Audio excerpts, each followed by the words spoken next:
What's up, guys, and welcome back to Learn to Play. Today we're going to be doing something a little bit different, and I think I'm going to do it a lot more often. We're going to be doing replay analysis on pro level play, and we're going to be talking about what the pros could have been doing better and what's so beautiful about their play as well. Today we're going to be taking a look at Life versus Maru, the games they played in their IEM. Actually, only one game that they played in IEM.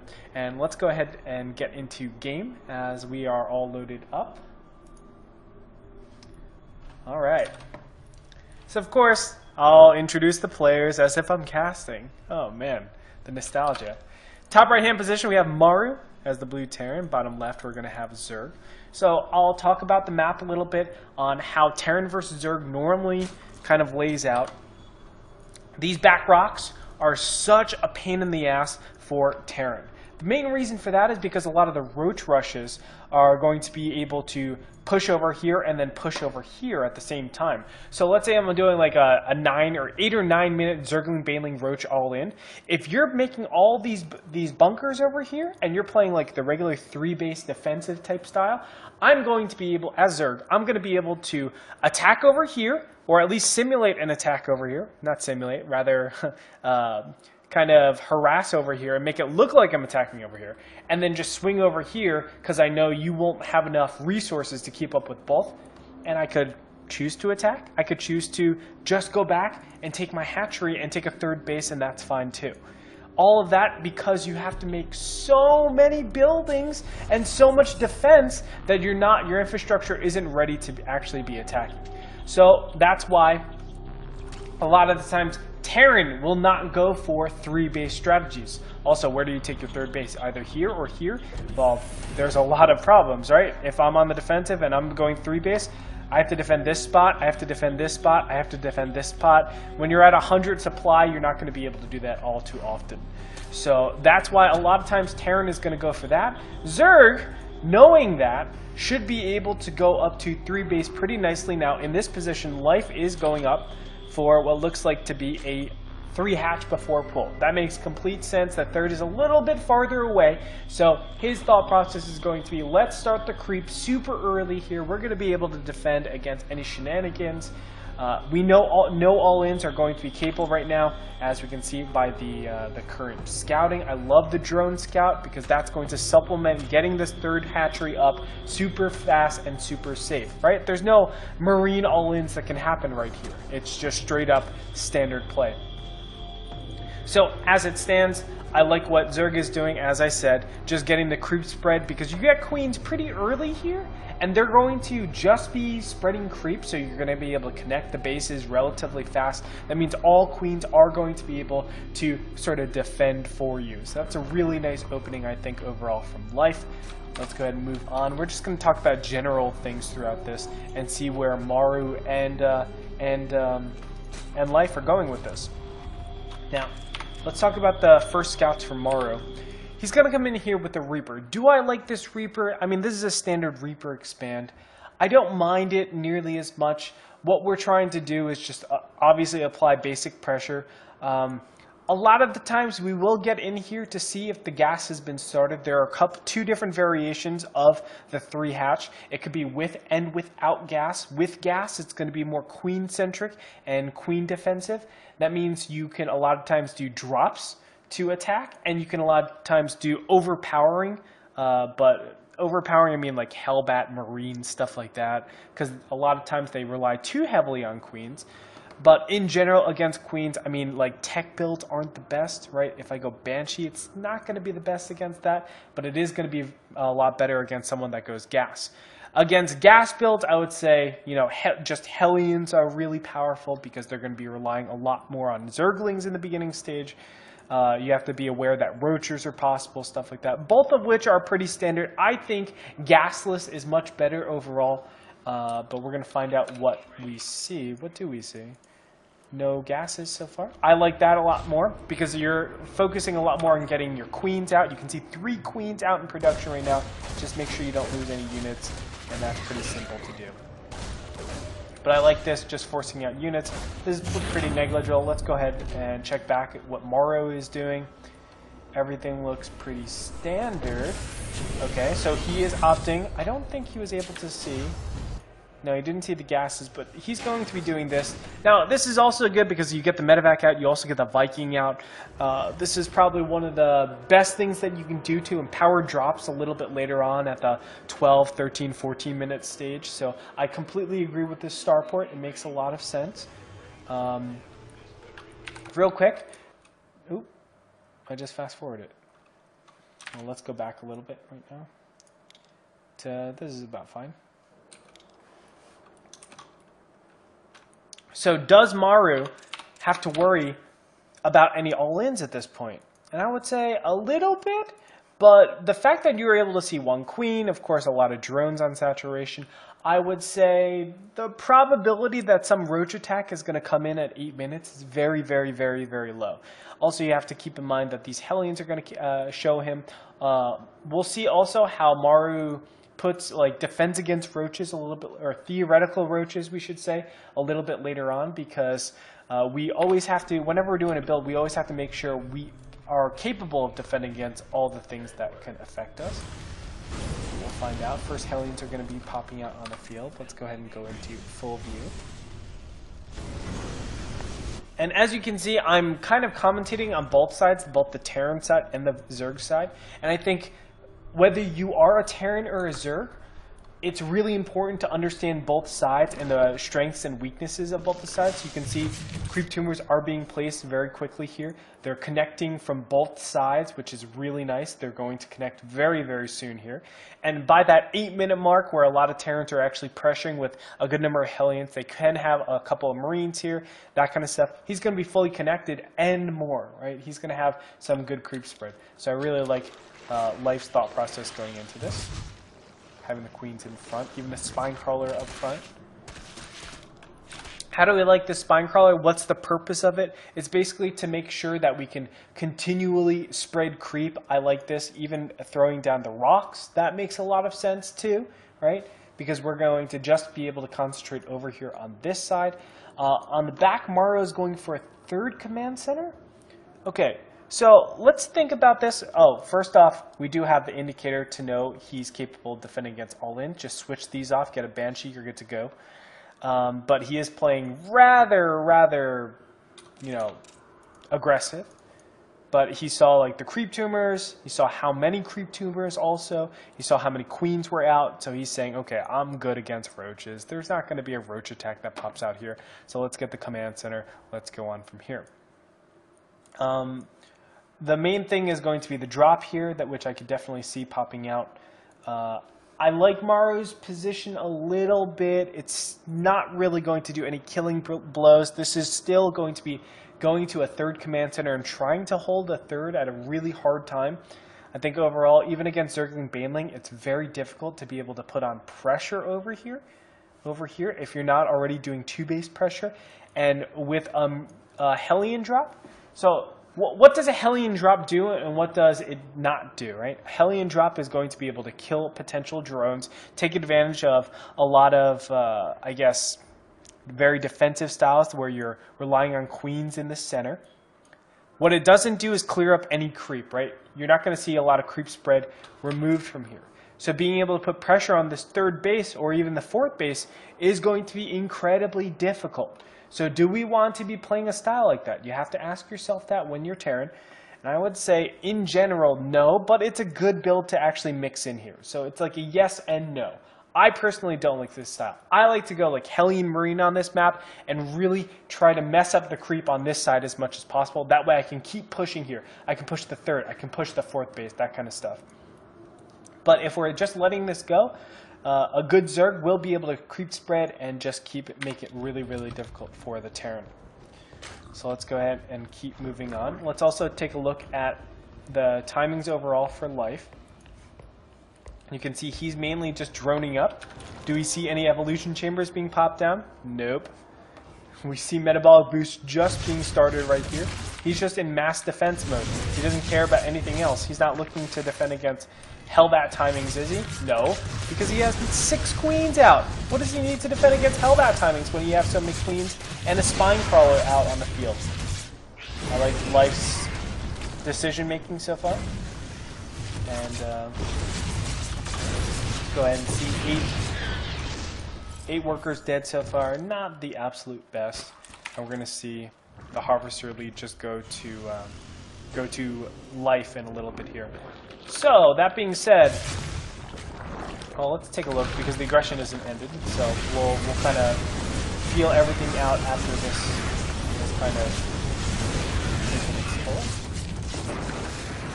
Okay, so where are we at right now? 50 harvesters against 62. If you add up all the mules, it's 13.5. So they're basically about even harvesters, right? With Terran being a little bit ahead, a little bit ahead in harvesters. But of course, the third base kind of making it not so great for Terran. Baneling Nest, everything looks standard for Zerg and Aspire going down. So do we like the position of Terran? Do we like the position of Zerg? Who thinks, well, just shout it out, I guess, in your head. Who thinks Terran is ahead or in a good position? Who thinks Zerg is ahead in a good position? And who thinks it's going to be even? I'll give it 5 seconds. So I think Zerg is in a fantastic spot. I think actually he's in a commanding lead in this spot. I know I use commanding in a very hyperbolic type of hyperbole type of way, but I really feel like Zerg should be winning this probably 70 to 80% of the time. And let me give you my reasons. We shut down the tech from Terran. We've been able to get a really good economy off of 3 base. Terran really doesn't have any, when you do this 2-base aggression, you don't really have the capacity to take a really fast 3rd base. So this is going to be situated for very many minutes. In terms of where our relative harvesters are, of course the Zerg doesn't know this, but because we're close to full saturation, which is 66 harvesters, right?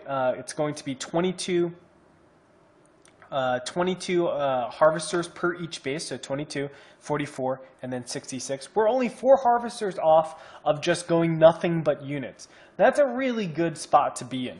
Not only that, we've stopped the attack, so a lot of times Terrans need to switch into some sort of stim and combat shields, which we don't even have stim done for Terran. He couldn't have done that because he was getting the Hellions, he was getting the Starport, he was getting all this tech, and also getting 3 command centers, so he can't get up his refineries in time. So a lot of times when they're doing this 2-base play, you can know that there's going to be, you know, about 2 to 3 minutes where Terran really can't step onto the map because they're missing a lot of key upgrades, right? Stim, combat shields, +1/1, all that good stuff. Zerg has been able to thwart a lot of the aggression in that stage. Getting down the tech, getting the upgrades, all this is standard. But where the advantages is going to be, as I was talking about before, the creep spread. We're going to be able to cover our 4th base pretty easily and be able to defend against that rather nicely. We're going to be able to just mass out constant units. And is Terran in a place where he can mass out constant units? I don't think so. He still needs to make SEVs. He still needs to make add-ons. He still needs to make a lot of production facilities and switch over his starport, all this stuff. So it means that Zerg is going to be able to start massing up a lot of units much earlier than Terran. I'm going to say there's like a 30-second advantage. It's just a guesstimate. A 30-second advantage that Zerg has just in overall development. That means if you kind of just said, okay, both of you guys macro up, I'm going to pause Terran for 30 seconds and let Zerg go, and then resume. That's where I think Zerg is, just in general, for this game. So we're going to keep going on forward and see where these guys bring it. Because this is all standard play. 4th base is going to be taken over here. You can see the creep spread is looking good, and the queens are going to accelerate that creep, which is always very nice. So let's talk about, whenever you're attacking, we always want to ask ourselves, what's the purpose of our attack? Will it do damage or indirect damage? And this attack right now is basically to get rid of as much creep as possible, and I believe he did scout the 4th base as well. By scouting this 4th base, maybe he's able to just, cancel it, whatever. He's just trying to be a nuisance out on the field. Move forward a little bit, killing some creep. So we can see Maru's intention is to get rid of this 4th base. Makes sense, right? The fourth base is going to be a huge boom in the Zerg economy. It's going to allow them to really roll over a lot of the Terran if they're able to get it super fast for the first engagement. That's going to be thwarted.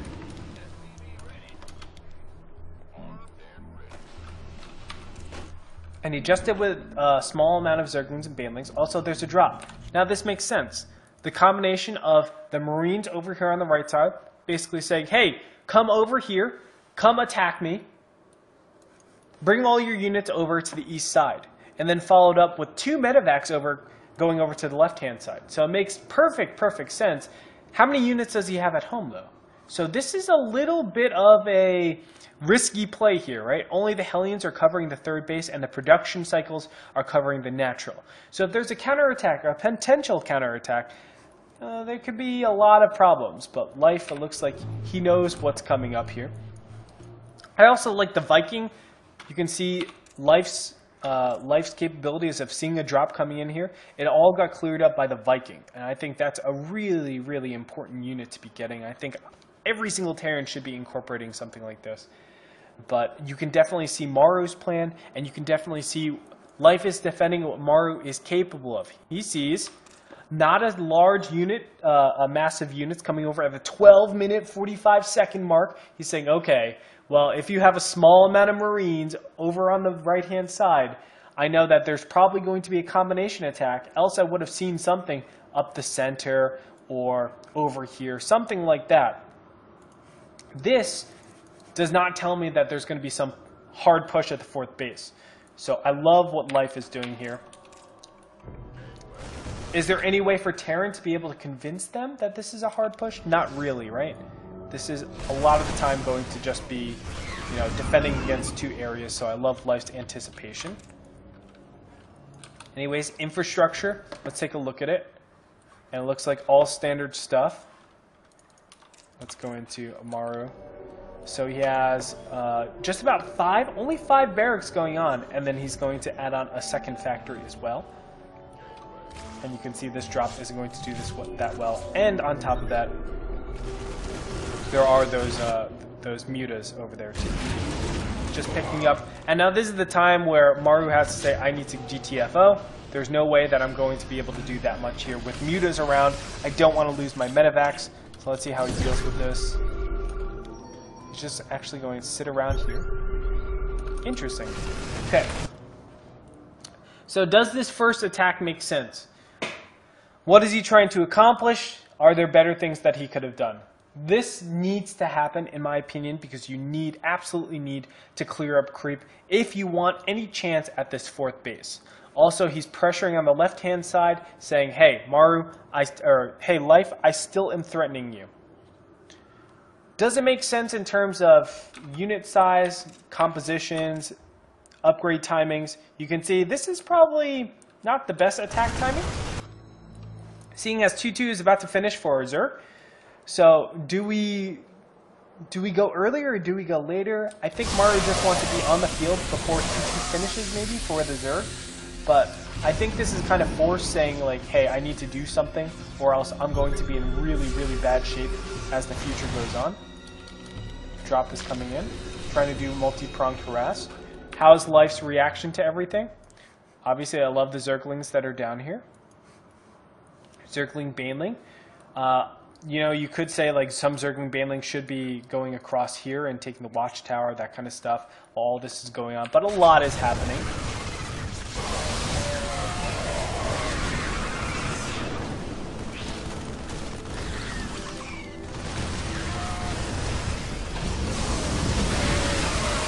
Okay, and notice, this is a little bit difficult for Maru, I would say. So notice where he's actually having all of his production push out to. It's actually right here. Also, we'll take tabs on another production count. So it looks like he just added 3 more barracks, and that's about it. And he's just constantly producing off of these. Zerg, meanwhile, is staying on Lair tech. Now, I want to make it very clear why it's so important to stay in Lair tech. At endgame stage for ZvT on this map, it's not good for Zerg. They're able to take their fourth base and power off of this really nicely. it's Terran's job, in my opinion. Their plan is to go into late game as best as possible. However, they have a disadvantage from their early game because they are forced to go some sort of 2-base aggression. So Zerg is really looking to end the game and stop a 4th base from coming up. And let's be honest, for Terran, it is really difficult for them to get a 4th base up. I normally just get rid of this expansion and say, okay, screw it, and let's just double up on these 2 expansions and try to push down over here. But Maru isn't going to be doing that. Looks like he's just trying to maintain his 3rd base and maintain everything over here. So life, I agree with this, the Lair tech, the staying on that, not going to hive all too quick. Maybe just for 3-3 he wants to do that. But basically, I wouldn't mind if he just stayed on Lair tech for the rest of this game and denied 4th bases here on out. So the fact that he has his production here and not rallied, maybe rallied over here, is very interesting. It's defending against counterattacks, right?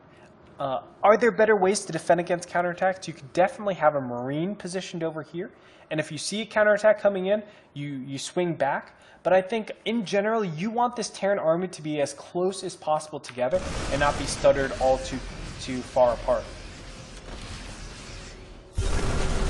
Relentless pressure. 2-2 is about to hit, so he'll have equalizing upgrades.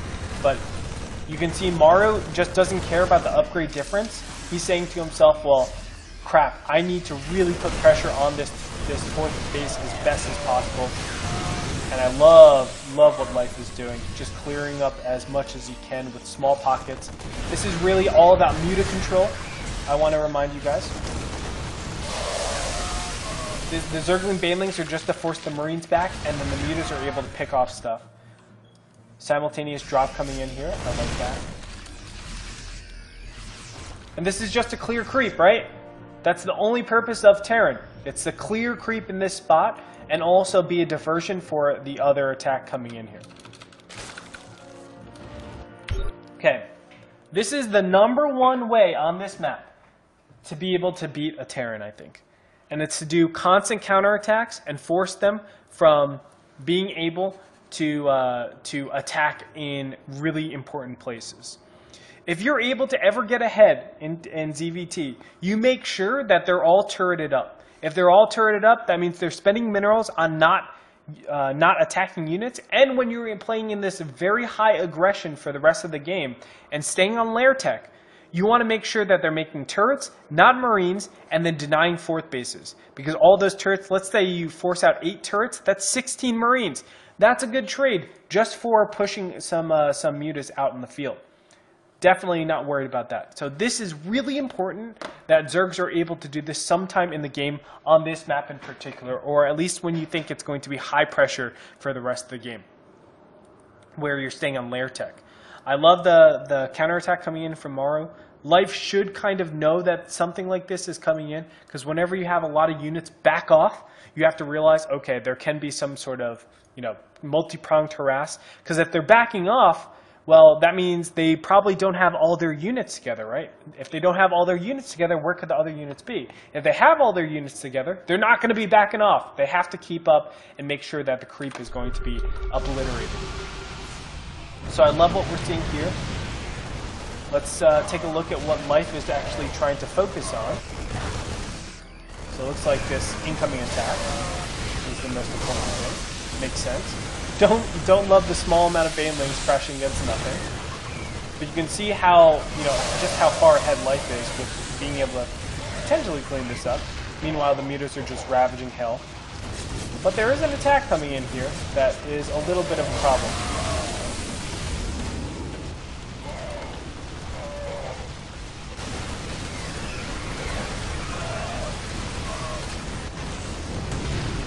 Okay, so a couple of things.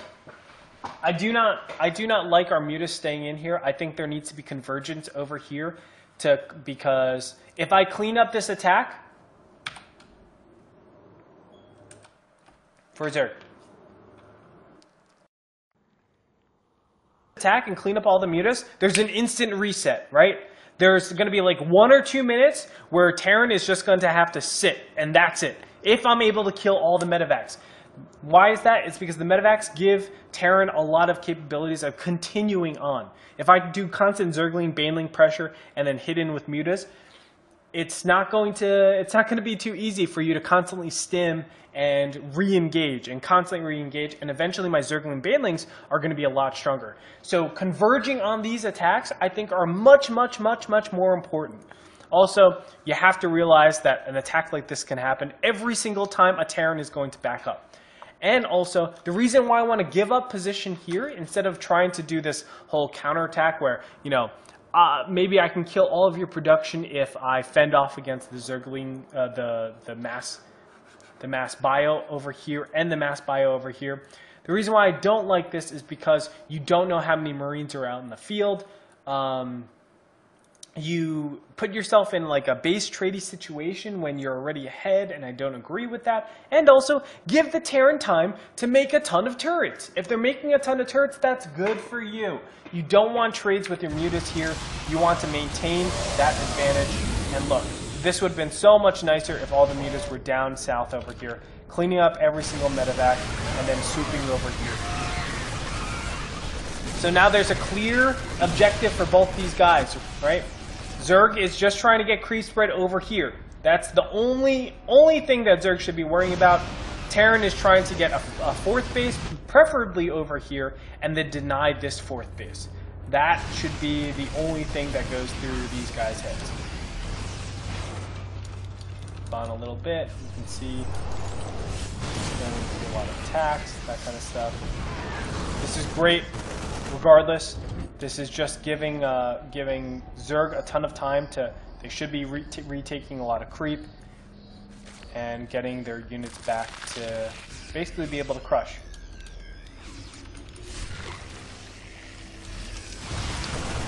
Okay, so there's an attack about to come on here, and I want to ask: does Zerg need to do this attack? I'm actually going to say no. Zerg should not be doing this attack. There's no reason to.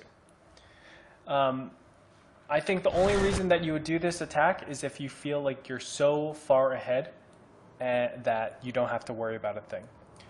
What should Zerg be doing to be aggressive in this spot? And I think the best thing that you can do is a counterattack over here. Get Zerglings and Banelings and maybe your mutas. But Zerglings and Banelings doing counterattacks at the third base. I think that's much more powerful than just head-on collisions off creep. And the reason why I think that is because one of two options are going to happen. We're going to kill a lot of SCVs, put them on low economy, maybe just win the game based on that. I'm going to force a lot of units back, which is probably the higher probability to happen. And the last thing is I'm just going to die and lose my Zergling Banelings, in which I need to make more units. That's all. The reason why we do that is because we force them, Terran, into a binary situation where they say, do we counterattack because they have too many units up here, or do we go for a defense? The counterattack works out well because that's how Zerg, I would say, operates. You have your creep spread. This all should be spread out in creep. And they have to step out onto creep. Terran has to step out onto creep. You do significant damage over here. They counterattack, and boom, your Banelings have, you know, a 10 to 20% more efficiency in their connections than if they're off creep. So I'm going to be critical of Life's decision to be attacking here,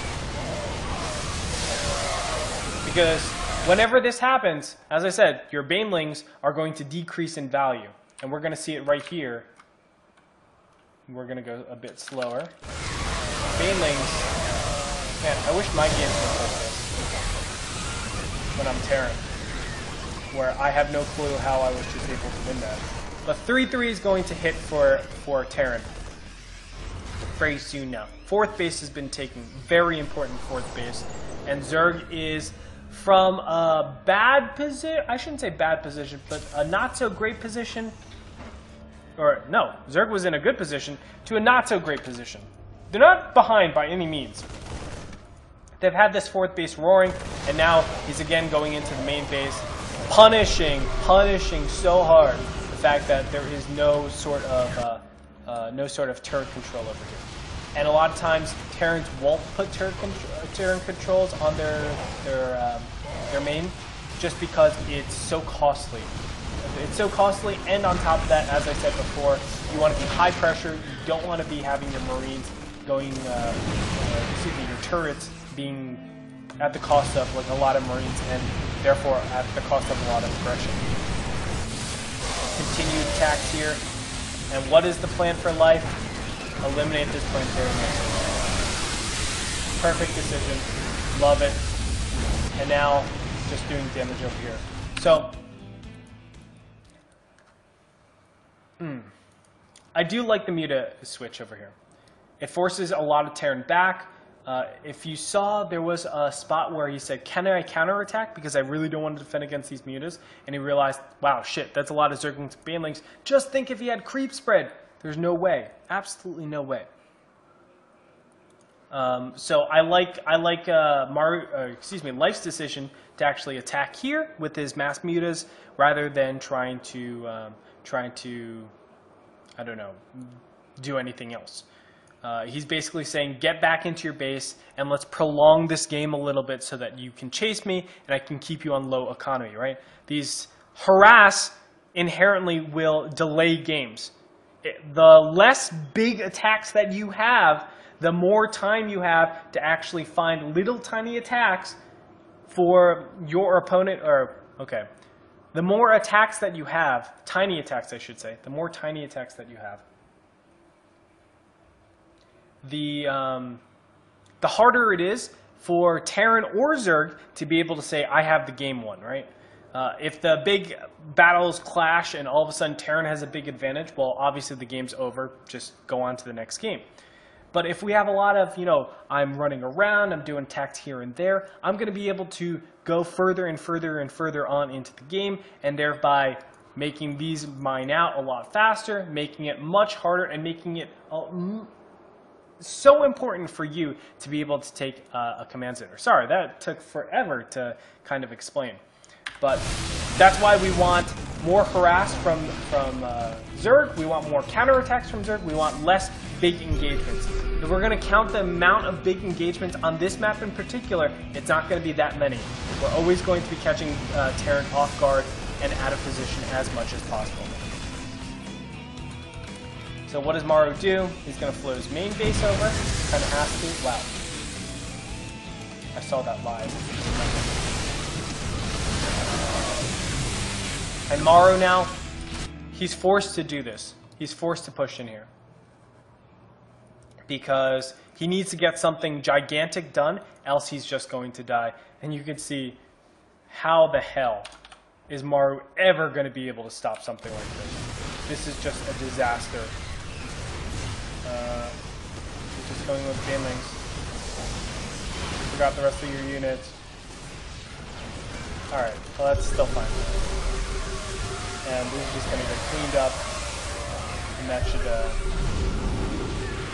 well, I guess it's not going to get cleaned up. It will, eventually. I swear. Alright. There you go. Gets cleaned up. So, the game plan from Life actually works out really, really nicely. Staying on Lair tech. Did we ever get a hive? No, we didn't, because we're keeping this on low economy as much as possible. If we do have to switch to endgame, which we really don't want to, give up this bottom right base and take these two. That's going to be the game plan for Zerg. Take these two, don't worry, and then just play left versus right rather than all of this, like the bottom half of the map against the top half of the map. This makes a lot of sense, staying on Lair tech, staying on Zergling Baneling. I love the counterattacks that we saw here. I would have loved a lot more. For Maru, I would say this game was really facilitated by the early game stages, right? The early Hellion drops. I think it doesn't make a lot of sense for this map.